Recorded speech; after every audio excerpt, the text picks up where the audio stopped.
Smile. Do you know where we sit? They're just sitting here, no? Where's the round of applause? Man, the lights are bright. Yay! I love you too. So, we have some royalty on stage here, and we also have Prince Filip of Serbia. Nice one. I was talking, of course, of Samson Mow down there at the end, Bitcoin royalty. We also have Joel Bomgar, and he's going to tell you who he is because it's an interesting thing. You're not only from the House of Representatives in Mississippi, but you're also like the president of a small country. Yeah, President Bomgar. Just a special jurisdiction. Okay, you're going to tell us about that. And of course, also welcome to the stage, Maria Luisa Hayem from El Salvador. She's the Minister of the Economy. Woo! Gracias. So last year at Bitcoin 2021, of course, President Bukele announced that Bitcoin would become legal tender. It is now, he was the first to make Bitcoin legal tender for a nation state. It became law exactly 7 months ago today. Correct. So we're going to start with Minister Maria Luisa. Tell us 7 months later, like, what have you learned? What has been the actual implementation process? What have you learned along the way? And how has it changed the economy? Awesome, awesome. Thanks, Stacy, for having me in your panel. It's a real honor to be here representing the government of President Nayib Bukele that I know all of you know by now. And actually, the reality of El Salvador changed even before Bitcoin became our second legal tender back in September 7th. It was here in Miami a year ago when the reality of El Salvador changed, when President Bukele announced that this will happen. Since then, El Salvador has had a positioning, a very positive positioning in the world, finally, in positive terms. This is what Salvadorans always wanted to see, El Salvador being in the news. And it was back in the news for a positive, situation. This has brought very positive impacts. Just the positioning of El Salvador has given us has opened new opportunities. And along my response, you will hear that opportunities will come again and again, because this is what adopting Bitcoin as a legal tender has brought to El Salvador. So basically, one of the main benefits and impacts that we're seeing is in terms of financial inclusion. Last year, at this point in time, more than 70% of our population didn't have access to a savings account to accumulate accumulate wealth in order to build their houses, pay for education, and through the use of technology and the adoption of Bitcoin as a legal tender, we see that people are using technological solutions in order to accumulate savings. Small merchants in a small town in El Salvador is now able to access payment services that, unfortunately, they were not accessible earlier. They even have access to see the information of what they're selling, what they're buying, in the same way that a multinational company has done it for many years. So the impact was instant, and the impact was transformational. We also have seen benefits in terms of access to new sources of financing. I know here Samson knows really well what I'm talking about, but not only the government will have now a new source of financing to implement all these huge projects that are in our pipeline in order to transform El Salvador, but also we are analyzing and we're working with investors that are interested in challenging funds into small and micro enterprises in order to implement productive productive projects. So another benefit that we're seeing that will be concrete in the coming months and years. So the positioning of El Salvador, the financial inclusion, and the possibility of new sources of financing are some of the benefits that we're seeing. We're also seeing a lot of new investment interest in El Salvador, specifically in the sector of tourism, in the sector of construction and real estate, in the sector of energy, and in the sector of technology.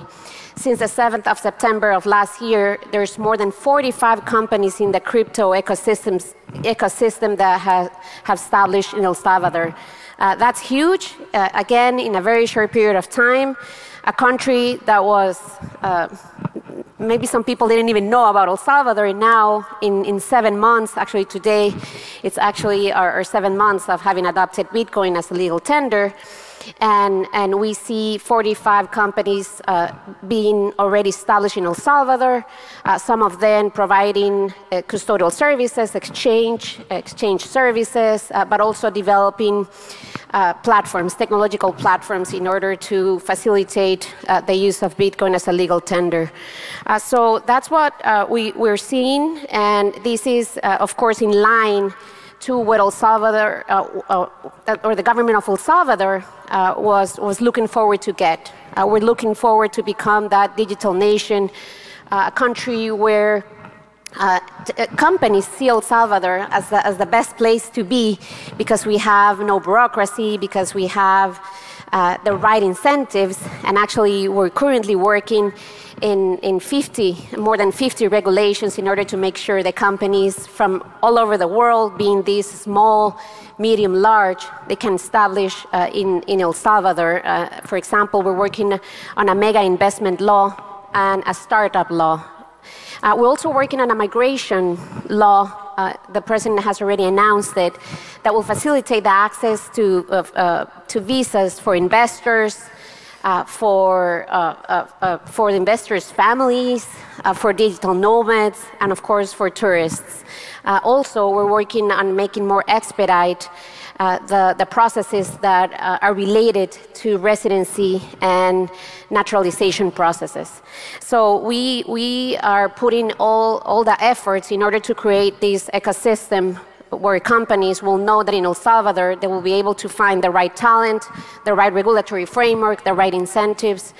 And of course, the talent is one of our biggest assets. So that's what we're looking forward to foster. And I invite everyone here today to be part of this transformation of El Salvador, to work together with us to make sure that this project it's a huge success, and to helping us change the lives of Salvadorian and the quality of life of Salvadorians. Thank you very much. Right, I always say Bitcoin plus Bukele equals boom times for El Salvador. I've been there for most of the past 7 months, and I've observed it myself. I've had the chance to fly there with Uncle Ricardo Salinas, who's in competition with us on another stage, but you decided to be here instead. I want to now turn to Samson. If anybody has a cup of coffee with Samson, it seems the conspiracy is that that's the next nation to go Bitcoin legal tender.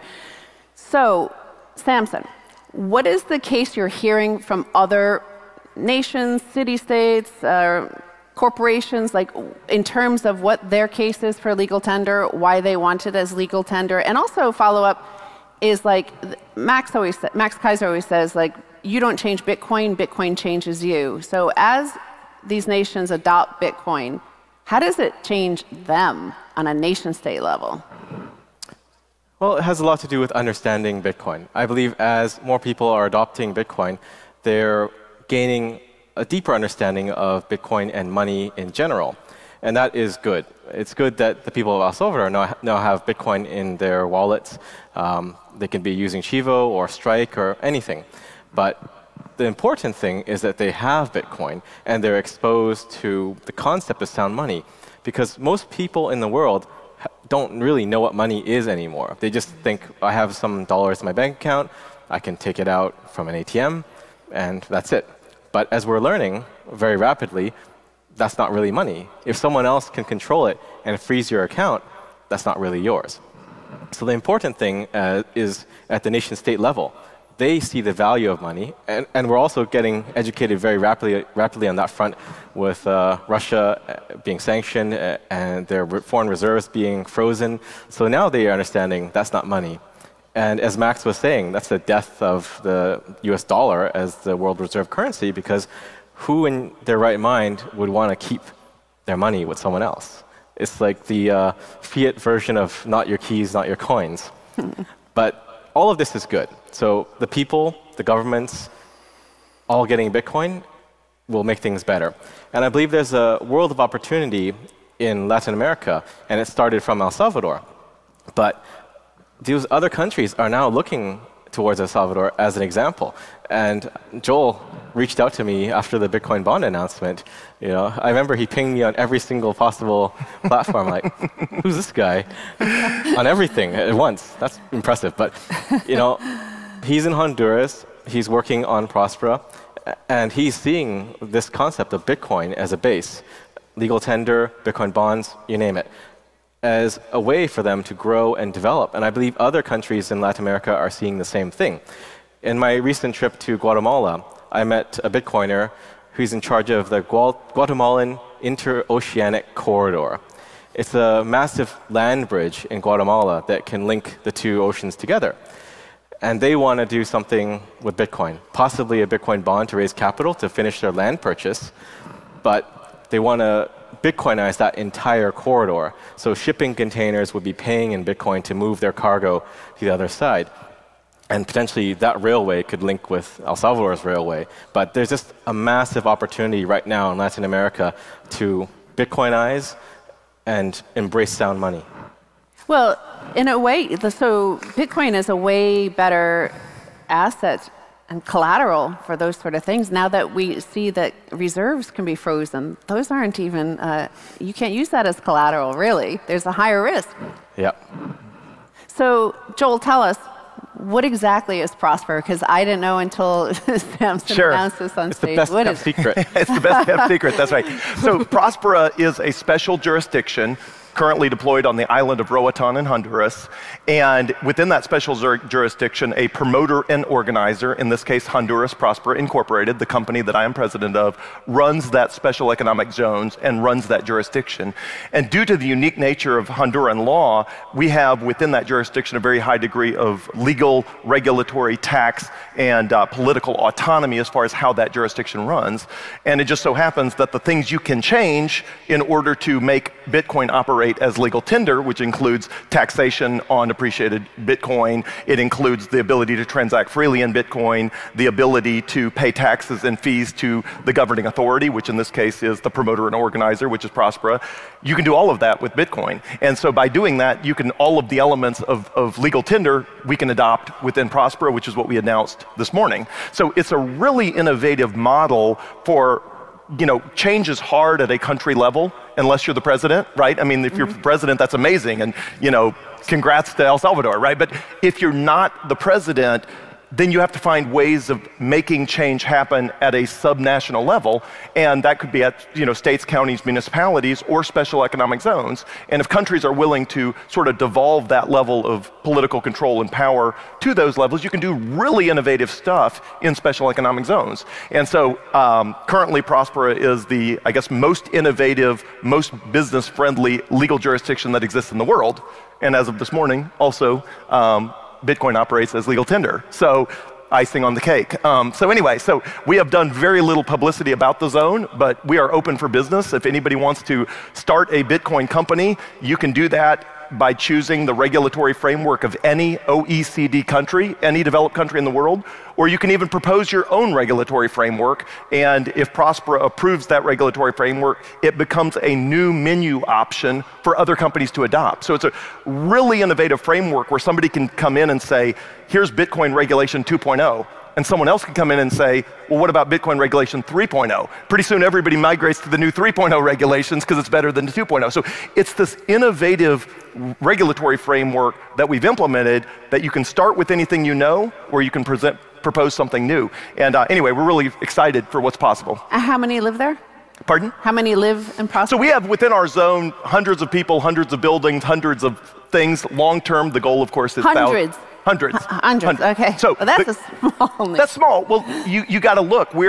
Any city starts at village scale, moves to town scale on its way to city scale, and we are in that sort of town on the way to city scale. And obviously, there's a lot more economic activity in the zone. But as far as people living in the zone, we're still building on a lot more residential real estate and things like that. So back in 2014, Max Kaiser interviewed Tur Demister, and they talked about the future, the first nation state that would adopt Bitcoin. And they said it would be a small country that had a lot of economic freedom. The one nation in the region of Latin America they mentioned was Panama. They obviously got that wrong, very close. Serbia is similar to El Salvador. It's a small country, a little bit bigger. You have 9 million citizens and a big diaspora, just like El Salvador. So what do you see? And you have a big neighbor of the EU. So what are you trying to do there for Serbia? Well, I wanted to introduce Bitcoin as much as possible in Serbia. I think what's key is education, and this is something that Samson touched on, is people don't really know what money really is. But Serbia has the opportunity to understand it more so than other neighbors, because they've actually been through some hard times, especially during the 90s with war and hyperinflation. So that obviously helps with understanding Bitcoin. But really, you ask any other most people there, then like myself a few years back, I was clueless to what money was. So I think Serbia has that advantage. Serbia has a lot of diaspora around the world. I met some just now, they're in the audience right now, and I think it's important that that diaspora is connected to Serbia, and you can do this as well with remittance, and Bitcoin is the #1 way of doing that. So that's one way to introduce it. And right now, Serbia is not going through the best time. They have I'll openly say, a very questionable government. And I think that with the next phase of its journey, then we'll hopefully have a younger, more open leader that we can work with Bitcoin, of course. And this is something that I think the region will be benefit for, because Serbia has a lot of technological minds. I mean, everyone knows the story about Nikola Tesla, but I mean, that's true. Serbia is very tech savvy. And so there's an opportunity there for development for Bitcoin. And we can open the region up with decent. They had legislations last year, but I don't think they're good enough. We want proper legislation that brings in the proper business. We want to focus on people talk about, smart money. I hear at my work all about smart money. The latest smart money is going here, smart money is going there. And I'm sick of the word smart money. I think with Bitcoin, it's the right money, and that right money can go into places like Serbia. Good.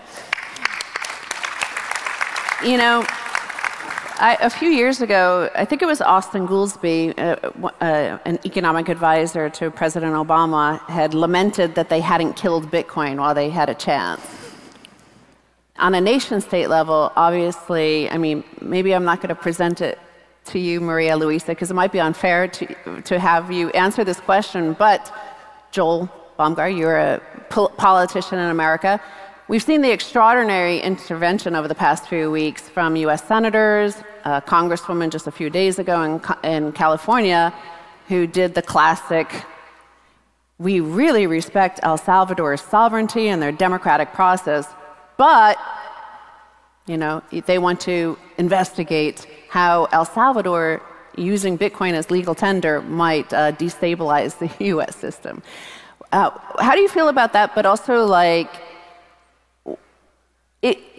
will it help El Salvador to have other regions or nation states follow rapidly soon? Sure. So change is hard. It doesn't matter what you're trying to change. Change is hard. The very first jurisdiction that tried democracy, everybody was watching and saying, wait, the peasants are going to vote? That changes everything. And then, over time, everybody realizes it's not that scary, and now democracy is largely the, system of the world. So I think change is always hard, and you get all of that. And I think the greatest respects goes to those that move first. So you have El Salvador taking the lead. nobody wants to go first. And then when you blaze a trail with any sort of change, those that come behind say, well, that wasn't that hard. You just follow the trail. And it's like, yeah, but what about when there was no trail? What about the first mover who had to figure out a path through the proverbial jungle, hacking with a machete, finding dead ends, finding new, and then, yeah, eventually the trail got made, whether it was the trail from east to west in the United States or whatever. And so I think the more people that trot a path, the safer it gets. And so with the adoption of any change or technology, you get the first movers, and then they make it safe for the next movers, and then the next movers, and eventually there are people that say, again, whether it's democracy or anything else, they're like, well, everyone else has done it. Maybe we should too. And I think Bitcoin will get there. We're just in the early stages of that natural adoption cycle. So what I view, any pushback to Bitcoin adoption is no different than the pushback you get on any sort of social or political or any other change. And what's important is that you keep moving forward. You keep proving that the sky does not fall, the world still works, it's gonna be okay, and everybody just eventually gets okay with it, and they start adopting and they move on, and then everybody forgets they were against it. And my favorite part about any sort of social or political change is all the people who come up with me after and say, you know, I knew that was a good idea. I was really behind it behind the scenes. And I'm like, no, you weren't. No, that was you weren't. my idea. No, like they were, and so the same people who oppose it eventually say, well, deep in my heart, I knew it was right. And I'm glad you got there. And it's like, well, then why did you oppose me every step of the way? So I just think that's the nature of humanity. And so what matters is that we all keep pushing. Minister Hayem, I assume these grand statements from U.S. senators reassure you in a way. You're like, we're obviously on the right path. Well, actually, I've been working for development for almost throughout all my life. And there's many things that have been proven, and we keep seeing these levels of inequality, these same levels of poverty, these same levels of lack of development. And President Bukele, he was clear that he wanted to bring something that will have transformational changes in El Salvador. We could have kept doing what we were doing and have a good climate business and free trade agreements, and we could have done so many things, but are we never gonna be able to solve our poverty problems and give opportunities to everyone? And this is where we are in El Salvador. We're thinking outside of the box. We're incorporating technology and innovation in everything that we do, because that's the only way that we're going to be able to have that jump to a better quality of life for our population. We were not going to accept the status quo and stay where we are right now. We are a government committed in improving the life of our population as soon as possible. We have lost already too much time, and we're not going to keep doing the same. And that's again something that we have it in our DNA in the government, and we're also pushing more and more adoption of technology and innovation within our companies too, in order to make sure that we reach to that level of development and we have a better, we provide the conditions for better lives for Salvadorans. Yeah, in a way, the fact that you had so many people who were unbanked in your country, like you get to leapfrog the rest of us who are stuck in these legacy systems that were, it's a sunk cost, right? We're already involved in this and it works fine enough, whatever. But Samson, I was talking to a bunch of, there are a lot of Bitcoiners in Costa Rica and running big companies, well-known companies, and they're starting to have their bank accounts closed. Mm-hmm. So in terms of legal tender, there are some arguments. A lot of Bitcoiners will say, why do we need legal tender? Or fuck the governments, sort of thing. But that helps with that sort of level, right, in terms of getting bank accounts. Well, I think legal tender, we don't really need legal tender. You don't need someone to tell you what money is good. But it's a good step, right? We need to get there. And there is such a concept as de facto legal tender, like in Switzerland. So with Lugano and all the work that Paulo is doing, it's basically legal tender. The government says we'll accept it for our payments for everything. You can pay for various services, you can pay your taxes, and there's no capital gains tax on Bitcoin, so it's basically legal tender. Same as in Madeira. The president of Madeira this morning just said there's no tax on Bitcoin, and we're welcoming it, so it's basically legal tender.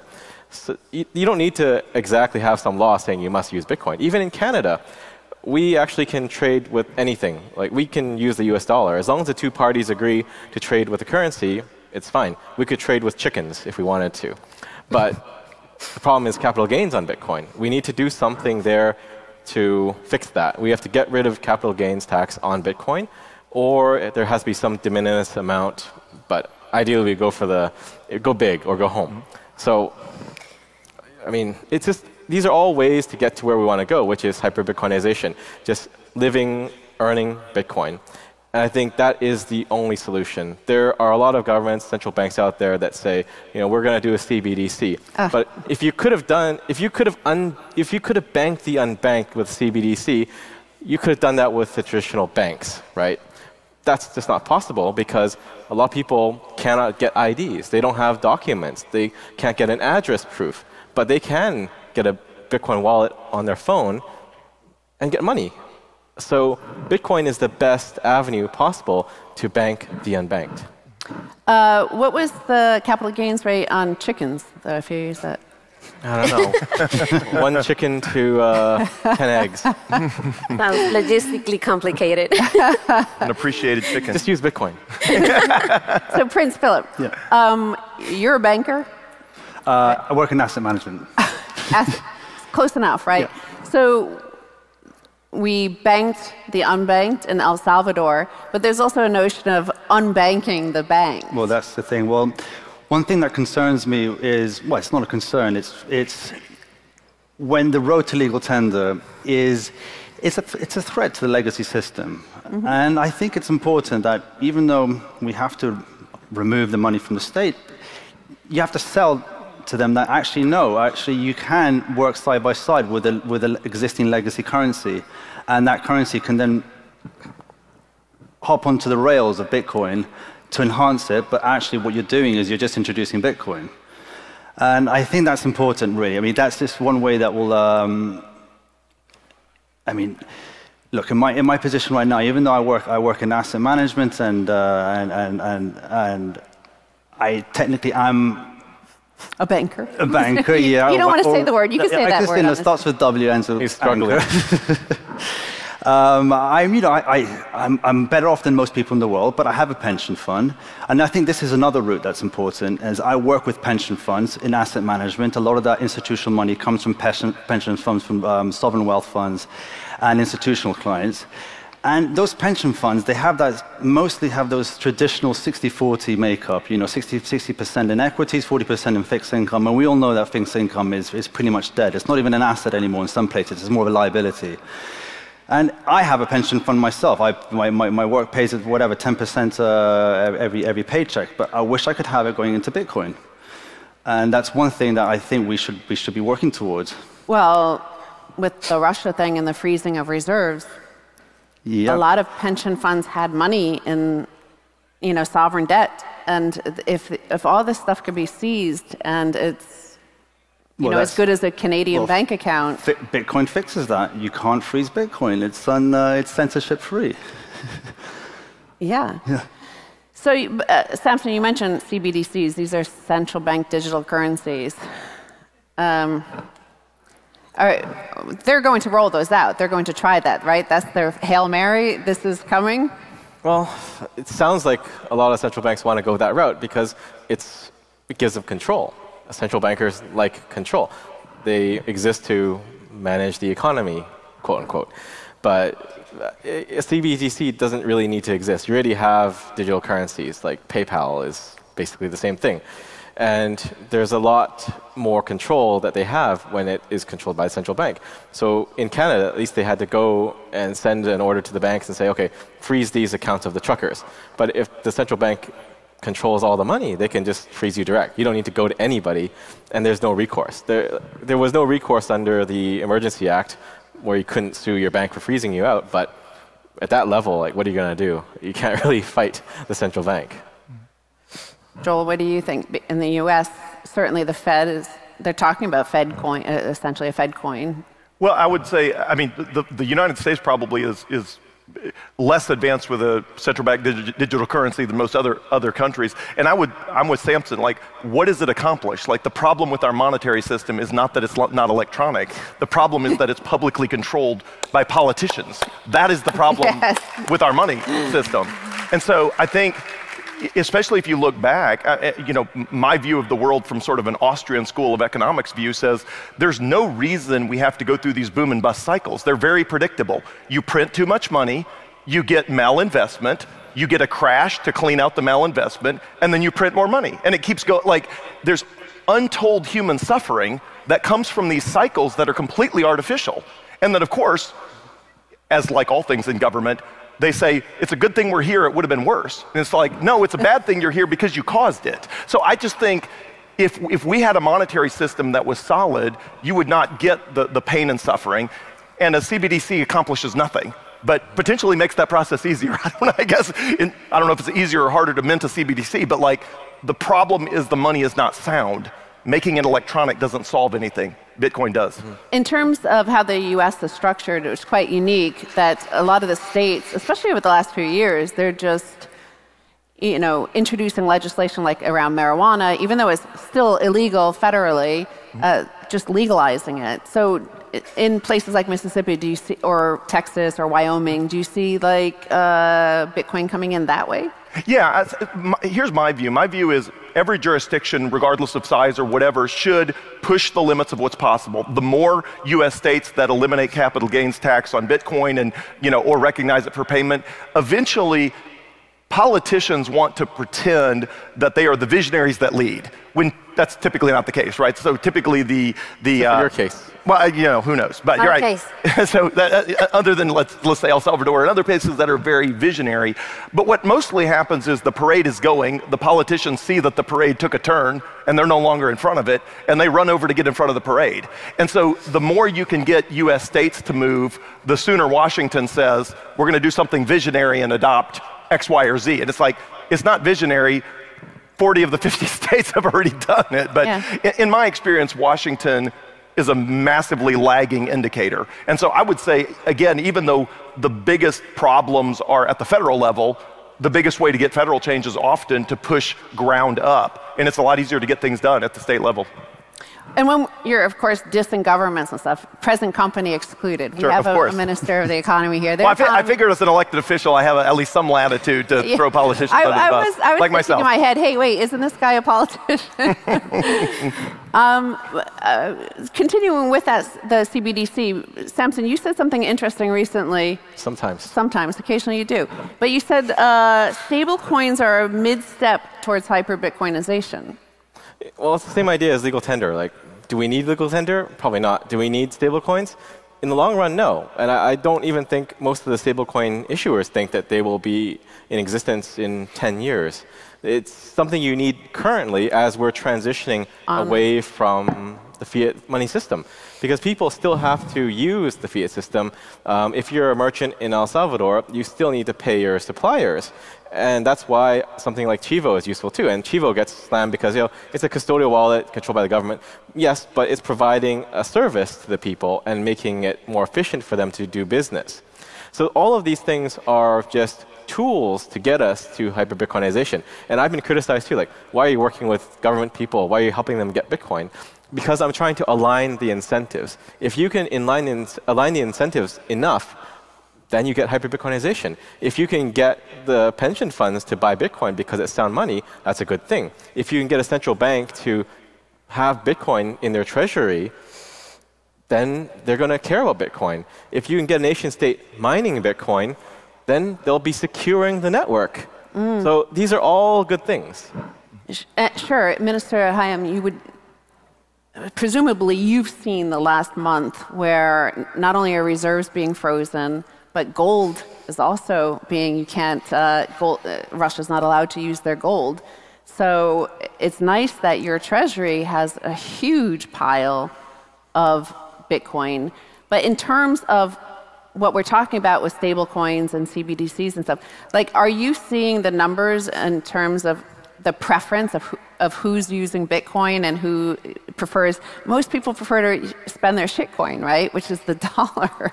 But everybody wants to earn Bitcoin. We see that across the U.S. Like, cities are saying, hey, give us your Bitcoin for your taxes. And you're like, yeah, I get that trick. I know what you're doing. Yes, like any new any innovation, any new technology that's adopted, it takes time for people to get to understand, especially when you have the complexity of a cryptocurrency. But we're seeing more and more usage of Bitcoin remittances, for instance. I think that's a good case where our diaspora, there's more than 2 million Salvadorans living abroad and have been sending their remittances back to El Salvador, paying high costs. And from one day to another, there's no extra cost for sending this money that is so important for their families.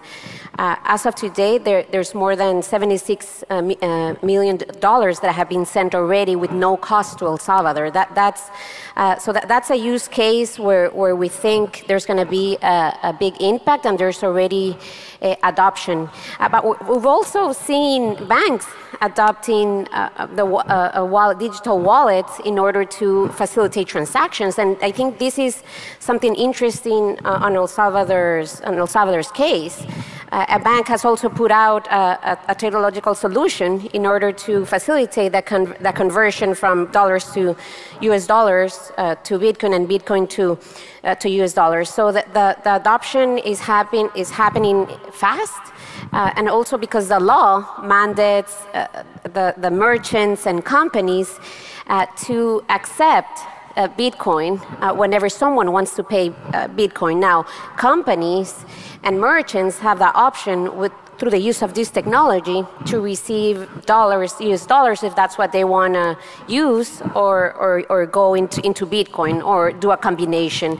So I think the more people understand and see the benefits of using Bitcoin, that will increase the usage, but it's a process. It's not something that will happen from one day to another. The government did provide a bonus of $30 to all the population, so that the population starts getting to know the cryptocurrency and how to use the Chivo wallet. But the Chivo wallet is not the only wallet that's out there. There's other options that people can use, and the objective of providing this bonus in the wallets for the population, it was not just to give a subsidy. It was to have people do the learning by doing, right? Yeah. And some people have hooked on it, and they are currently using it. Some will take more time. Some will stick to the US dollar, and I think that's perfectly fine. Now, when we see all the investment that is going to come because of the adoption of Bitcoin as a legal tender in El Salvador, that's another huge benefit that will have a trickling effect in different sectors of our economy that will provide at the end the benefits of the population that we're looking for. I always make sure when I pay with Bitcoin in El Salvador, I always show the person on the Chivo, make sure you keep it in Bitcoin. I do that too. I tap the phone for them. I turn off the conversion. You don't want US dollar. And they're like, oh, okay. Yeah, okay. But having said that, Stacy, you can go to a little hostel or hotel in the mountains in El Salvador, and I can tell you, you're going to be able to pay in Bitcoin if you want. That's right. Well, so we only have like 2 minutes left. Everybody give your case of what you see going forward for Bitcoin legal tender and hyper-Bitcoinization. Well, I think it's important when we're embracing Bitcoin, people have to understand the property rights. And this is big, because with all this inflation that's happening, all the stimulus that's happening, that money is going to the rich, and that rich are able to get their hands on real assets, which are the hands of the average person. They can't buy a house for $100,000, $300,000, $1 million. But what do we have now? We have Bitcoin, and with Bitcoin you can have the best piece of property, and you can buy just a fraction of it, and that teaches people a lot. And that teaches you that you can then start saving for the future. You can start thinking about the future. You can start thinking about having a family. You can start planning for beautiful things. And it will lower your time preference. And that's what we want in this high time preference clown world that we live in. Yep. And obviously, you're the expert on stage of how Bitcoin legal tender actually looks like in reality. So what are your final comments? Everybody come to El Salvador, come meet them and see it in real life. But. Yes, and I know Stacy has El Salvador very, very close to her heart. Yes, so we are ahead of the curve, and that's a fact. We're going to keep pushing forward, thinking outside of the box, and pushing forward everything that the government needs to do in order to make sure that these opportunities are reached at the right time, at the right people. And we're looking forward that what El Salvador has done is going to be an example for other countries to move to it and learn from what we're doing. Joel? I'll just invite everyone, if anybody wants to come to the island of Roatan in Honduras to visit Prospera, the freest place on earth, please do, and buy as much Bitcoin as you can possibly buy. That'd be my advice. Before Michael Saylor buys it. Yeah, don't let Michael get it all. That's right. So we're over time. Okay, well, I'll wrap it up. Samson just announced his new company, Gen 3. I'm a member of this, an investor in it. So what do you see? This is your mission, hyper-Bitcoinization. I'll do my part, but like I said in my talk this morning, it's up to everyone to do something, and we can make things happen. You never know what kind of connections you can bring to the table. I was just over there having lunch, and John Vallis's dad was talking to me and said, I met this guy from Zimbabwe that knows the president, so we should talk. So we're going to talk tomorrow. But this is how it happens. It's organic adoption, just like Bitcoin was organically adopted. There was no centralized entity pushing out Bitcoin like the shitcoins have, right? It's up to all of us to do a little bit and move the ball forward one step at a time. And it's very important that we do this because we need to educate more people about Bitcoin. Imagine if a government, all like members of parliament or Congress, all understood Bitcoin. That would be a very good thing. Prince Philip's point about property rights are great as long as they exist. But they can disappear very quickly, like we saw in Canada. Your money, your truck can be gone in an instant. Just one emergency act and poof. So what we need is more Bitcoiners everywhere that understand the value of money, of sovereignty, and property rights. And then the world will start to be a better place. And then we need more nation states to adopt Bitcoin, because I think if El Salvador, if President Bukele are the only ones standing out there alone, they're going to get attacked by the World Bank, the IMF, any organization. And that's not a good thing. We need more orange lights on that world map. Because I honestly think if El Salvador cannot be a sovereign nation, we don't have a good chance to be sovereign individuals. Yes. Well, thank you all for joining us. And if anybody wants to come to El Salvador, I'll meet you at the airport. I will.